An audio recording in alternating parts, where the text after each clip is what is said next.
How's it going, YouTube? It's Elliot Plays here. Welcome back to the channel. Welcome back to the Elliot Reads, guys. I'm going to be doing my March wrap-up for the month. I read 6 books in the month of March, and I'm going to be telling you a bit about them, giving my opinions, reviews, all that good stuff. So yeah, let's get into it, guys. Let's do it. The first book I read for the month of March was A Body in the Bookshop by Helen Cox. Another return author for me. This is a crime thriller mystery book. This is about a bookshop in New York which gets robbed, and the DC who gets sent to attend to the crime gets accused of assaulting the person who's committed the crime. So she gets suspended. So the DC's work partner is DC Halloran, who is the boyfriend of Kit. And if you remember Kit from the last book, she is a private investigator, and she works in a library on campus, on the university campus, when she's not doing her private investigating. So Halloran tells Kit about the DC suspension because she knows this person as well, and she doesn't believe that the DC assaulted the criminal. So she tries to get to the bottom of it to see why this bookshop was targeted and why the DC has been getting framed for the crime. So she enlists the help of her friend Evie, who is a assistant when she does personal investigations. So they figure out that the books are actually worth a lot of money, and that's why they were stolen, because they were first editions of 2 very famous books. So they follow this trail to some suspects, and the suspect who originally done the burglary, he shows up dead. So they're trying to figure out why he's shown up dead, and why why these books are wanted, and where they've ended up. And then it gets found out that the bookshop that they got stolen from is actually struggling financially, and it's starting to go downhill. So Kit realizes there's some motive to the bookshop owners staging the robbery to get the insurance from the books because they're going downhill. And there's also an affair involved. Well, a rumoured affair that the woman who owns the bookshop with her husband is having an affair with someone else. She's found out that the shop is doing badly, so she's conjured this plan with a fancy man to get the insurance from the books and run off with him. So yeah, Kit and Evie have to try and race against the clock before Christmas to try and figure out who has stolen the books and why, and how the witness ended up dead, and also clear the cop's name. And it was a really, really fascinating read. I really enjoyed it. There was a crazy twist. Yeah, it was a very crazy twist. I didn't expect it to be who it was. I thought it was someone completely different. But again, they got set up as well, and it wasn't the person who I thought it was. So yeah, it's a really, really interesting read. So I highly recommend picking it up, guys, if you want a cozy crime mystery just to read. The next book I read was Hookup Plan by Farah Rashan. Okay, so this is about London, who is a paediatric nurse, and Drew, who is a financial advisor for businesses who are going under. And they meet back up at their high school reunion years later when they're all grown up, and tell each other about their lives and what they've got up to. And London hates Drew because academically he was really smart, and she was really smart, but she only was really smart and done really well in school to impress her father, because her father never really gave her any attention. The only time he would talk about London was to brag to his friends at work and on the golf course that his daughter was like getting straight A's and things. But whenever she wasn't, or whenever she done bad on something, he would basically brush her off and be like disappointed in her. So she always strove to do really well in school just to impress her father.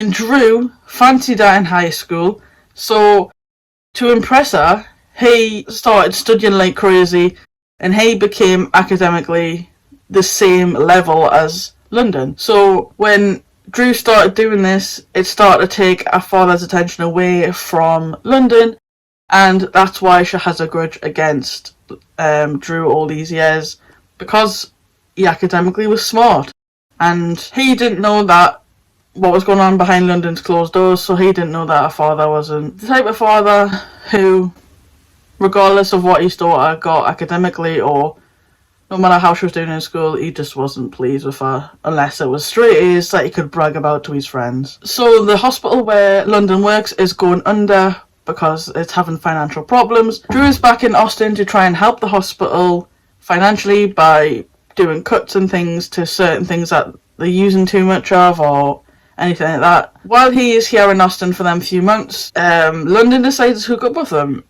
Just no strings attached to sex. That's all she wants, is no strings attached sex, but she slowly starts falling for him. It's like a slow burn romance. She starts slowly fall for him. She starts to become nicer to him. He's just a sweet guy all the way through it. He's just really, really nice all the way through it. Yeah, she starts to fall for him because the sex is amazing. She thinks the sex is really amazing. And it's like a slow burn, haters to lovers romance. So she hates him, but he doesn't hate her. He has no reason to hate her, but she has that reason about her father to hate him. But he doesn't know until she actually tells him later on in the book. And then he gets it. And she starts to soften up a bit once they start to get to know each other again. And she finds out that Drew's actually a really nice guy. To be honest, I was nearly going to put this down because the character of London at first really, really annoyed us.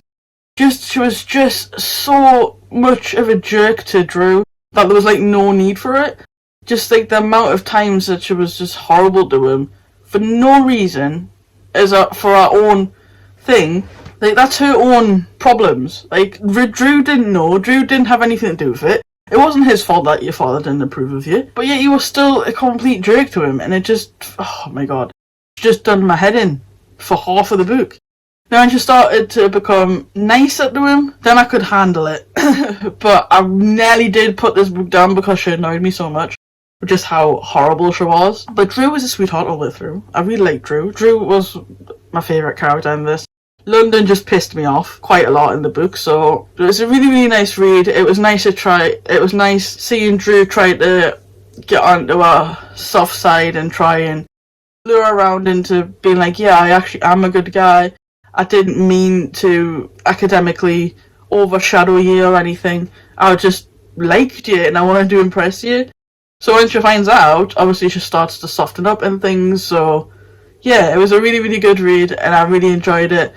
Once I got to like London a little bit more throughout the book, I slowly started to like her and she started to get more nicer. But if you like the sound of that, then I highly recommend picking up because this is a really good read. And I gave this one 4 stars, so yeah. The next one I read was The Chocolate Lover's Diet by Cara Matthews, another returning author. I read her first Chocolate Lovers Club book last month. And this follows the 4 women again.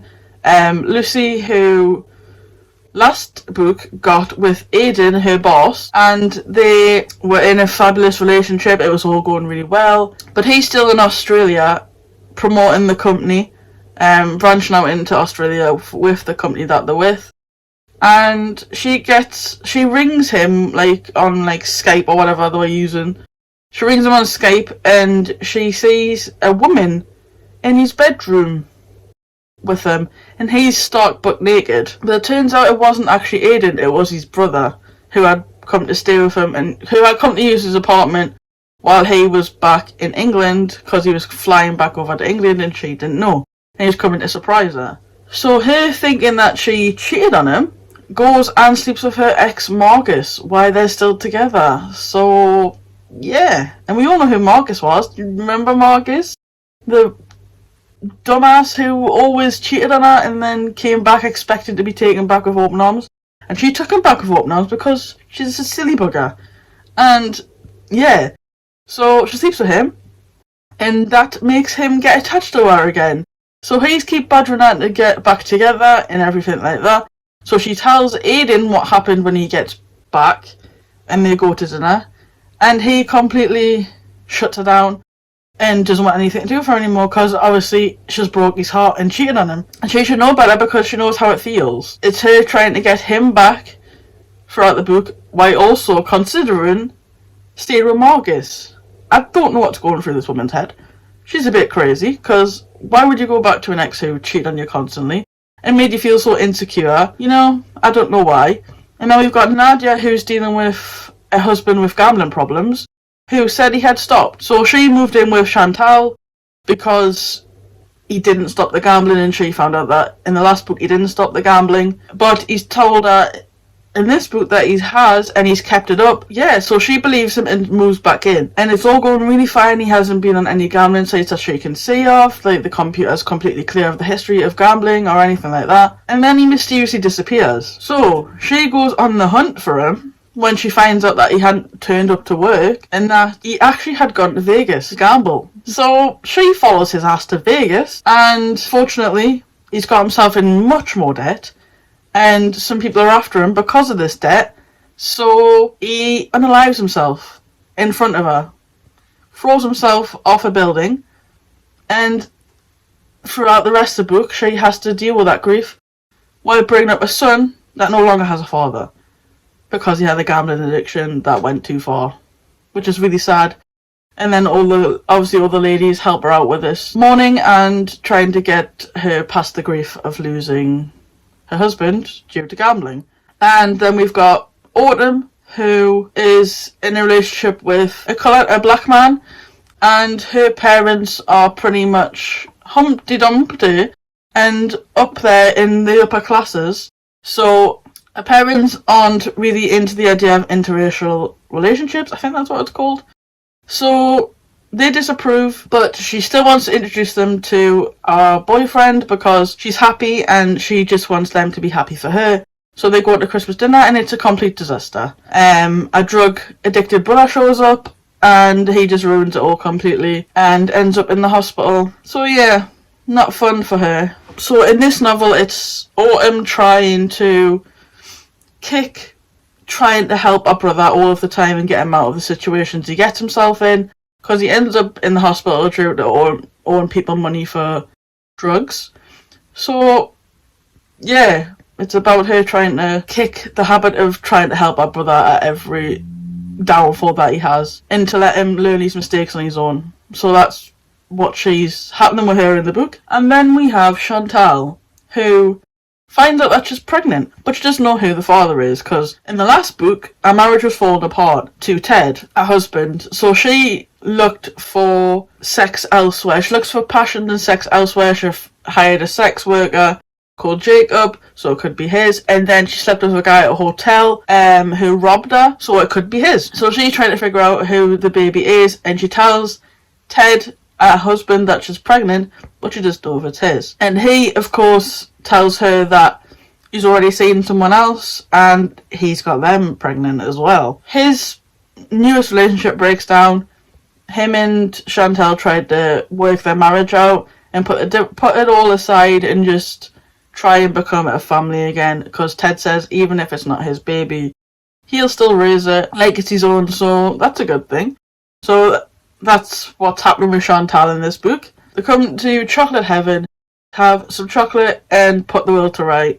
And I really enjoyed this book, guys. I gave it a 4 star. But yeah, it's a really interesting read, guys. It keeps you gripped because you just want to see if everything gets put right for all these women. It's like watching Loose Women, man. It's crazy.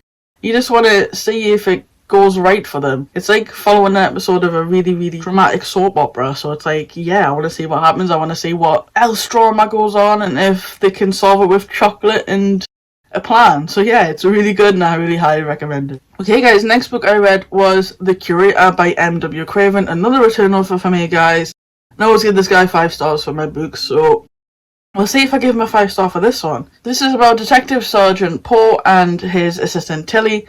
They get word that a serial killer is on the loose and he has left body parts in 3 locations along with a piece of paper with a number on it, a hashtag on it, basically. BSC6 is the hashtag that he leaves at these crime scenes, with the fingers just randomly there. And these are from 3 victims, and they have to try and find these victims and figure out why he's killed these people and what BSC6 has to do with anything. While they're investigating, they get a call from an FBI agent who tells them that they're dealing with something more sinister than a serial killer, because it relates back to a crime that she was investigating herself with her team over in America. She tells Poe that there was a game going around called White Elephant, which is the same as, if you remember, wow, it was ages ago now, a trend that went round called Blue Whale. And we all know that Blue Whale was where kids got instructions from someone anonymous online, and the tasks got worse and worse and worse, preparing the person to unalive themselves. That was the end goal, to make that person unalive themselves and believe that they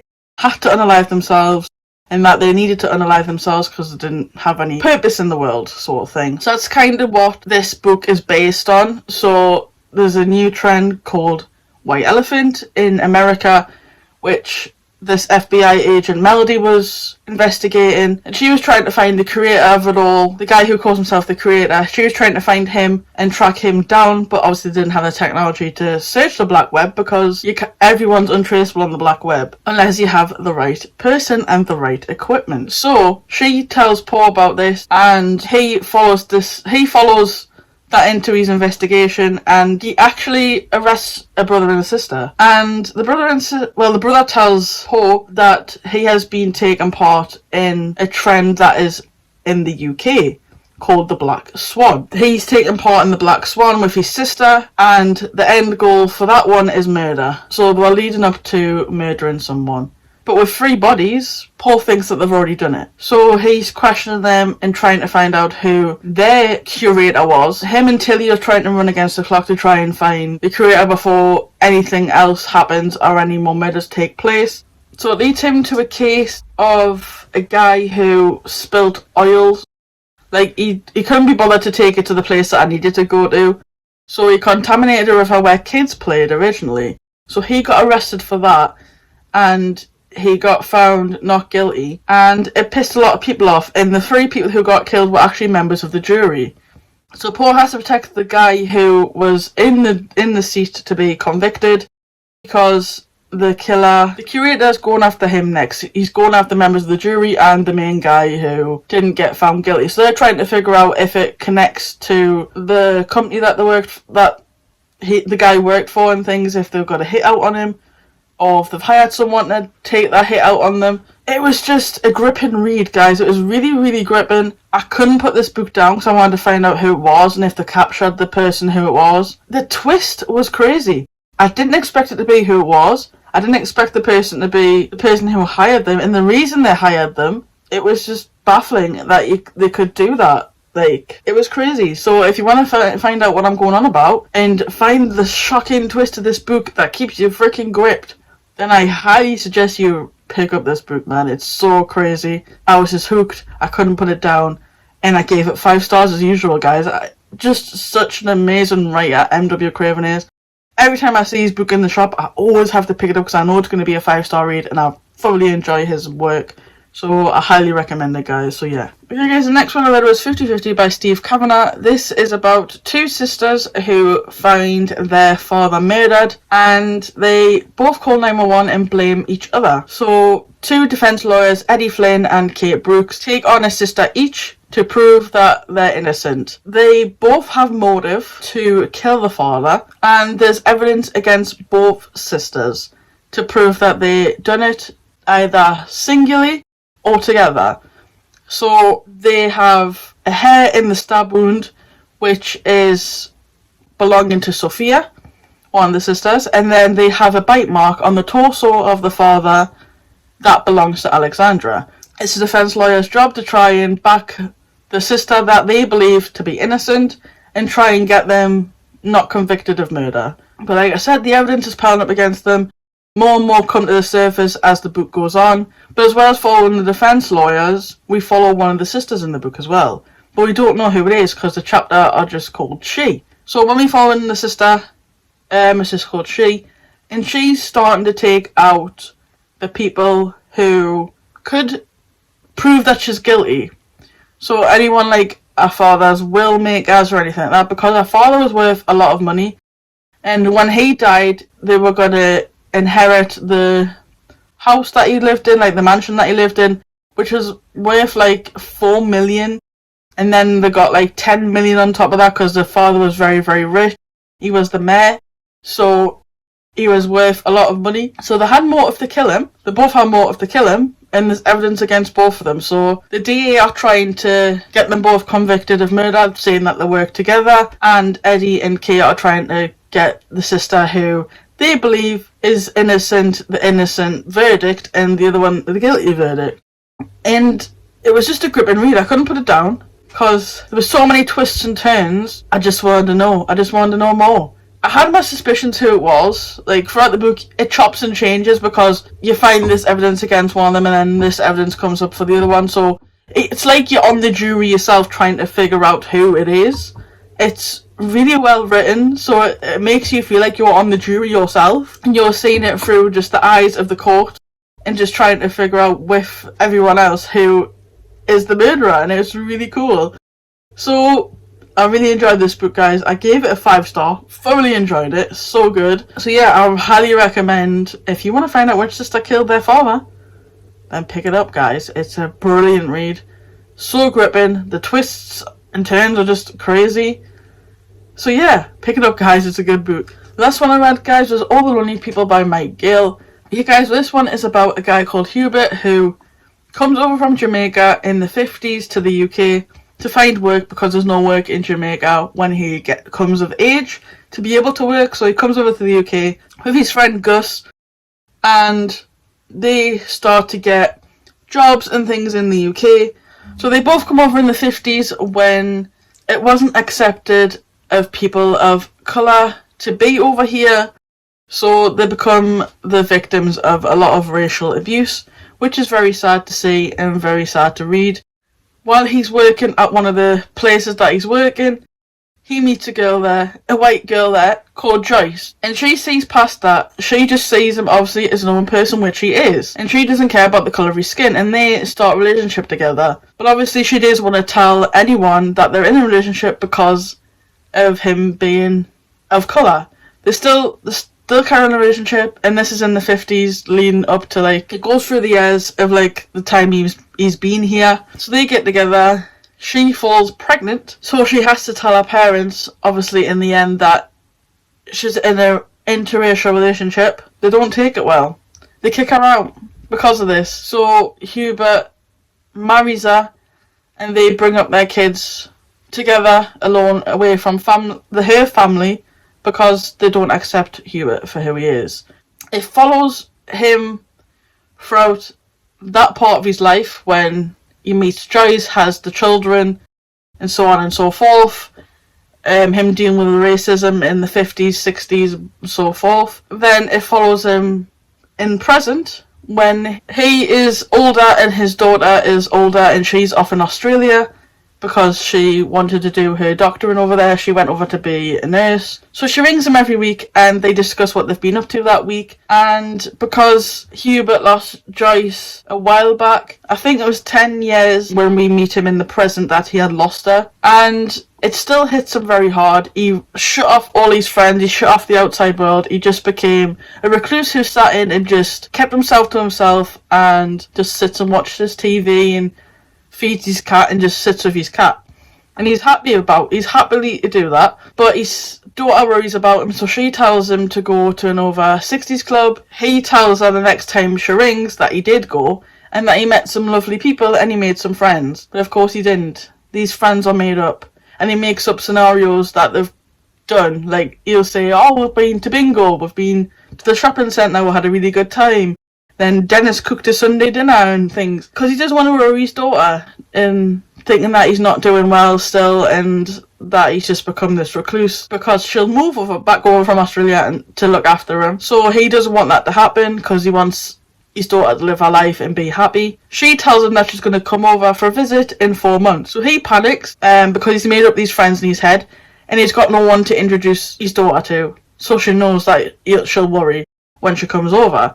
So he races against the clock to try and find some friends. And this girl who ends up moving to the area, a young girl called Ashley who has a daughter called Layla, comes and knocks on his door. He's a bit sceptical at first, and obviously doesn't really talk to her the first couple of times that she comes and knocks on his door. So she doesn't give up, she keeps trying, and then she has an emergency where she has a job interview. So she asks him to look after Layla, and after very much persuading, he does it. After he looks after Layla, while she goes and have a job interview, the they walk him home, and Layla has her own idea. She goes into his house. She follows him up the path and goes into his house. It's a kid, so he's not going to be horrible to a child, is he really? So he says to Ashley, well, you better come in as well then. And then while they're there, he realises that he misses the company. He misses having people around him. And then he realises he's lonely. He hasn't anyone around him in a long time. He cut off all of his friends, so he's got no contact with his old friends. So it sparks the idea of Hugh about to set up a campaign with Ashley to end loneliness in Bromley, where they're living. They have a campaign team, and they start to become his friends slowly. And it's really nice that he's starting to get out there and do things to combat his loneliness. People don't look after the elderly. It's sad to say, but it still happens to now. Like, the elderly just get brushed off quite a lot. And this book is a real eye-opener to that. Like, it just shows you how much the old people, like the older generation, struggle with loneliness because no one bothers with them anymore. Or they don't have family there anymore to bother with them. And it's just really sad to see that they have to make a committee to actually find friends, and there has to be groups for the older people to find friends and to find people to talk to, which it shouldn't be like that. Because I remember when I worked in healthcare, I worked in care with the elderly, and a lot of them just wanted someone to talk to. They just wanted the company. And it's really, really heartbreaking. But that's the reality of it. And that's just the reality of this book. It's just a complete eye-opener. Not only to the racial problems that are happening in the world, but also the fact that the elderly people are lonely and no one's doing anything about it. It was amazing. I really enjoyed this book, guys. I didn't think this would be my cup of tea, but once I got into it, I couldn't put it down. I read it in like a day, so I really, really enjoyed this book. I couldn't put it down. It's just a real eye-opener, so I should highly suggest this book if you like the sound of what I've been saying. I've probably rambled on about it, so you probably haven't a clue, but you know, I really highly recommend picking it up, guys, because you won't be disappointed about this read. And the twist in it. Yes, there's a twist in this. Even though it's a book about what I've just been saying, there's a big twist in it that I didn't expect. It was crazy. You just think, what the heck? Really? After all that time? Wow, okay. So yeah, highly recommend it. I gave this 5 stars, guys. Fantastic read, so I highly suggest this one as well. But yeah, these are my 6 books that I read in the month of March, my guys and girls. This is the 6 books that I read. And yeah, thoroughly enjoyed them all. 4 and 5 star reads, so that was great. I think we had 3 5 stars and the rest were 4, so that was good. 3 5s and 3 4s, so that was good. But yeah, guys, I'm going to go and edit this video, and yeah, so tell me which books you like the sound of from the pile, and if you're going to pick any up yourself. And yeah, let me know if you like them, if you do pick them up. So yeah, hope you guys enjoyed this video. If you did, don't forget to smash the like button down below. Curator, it's on that catch you guys next video. Peace out, guys. Good night. We'll have another video.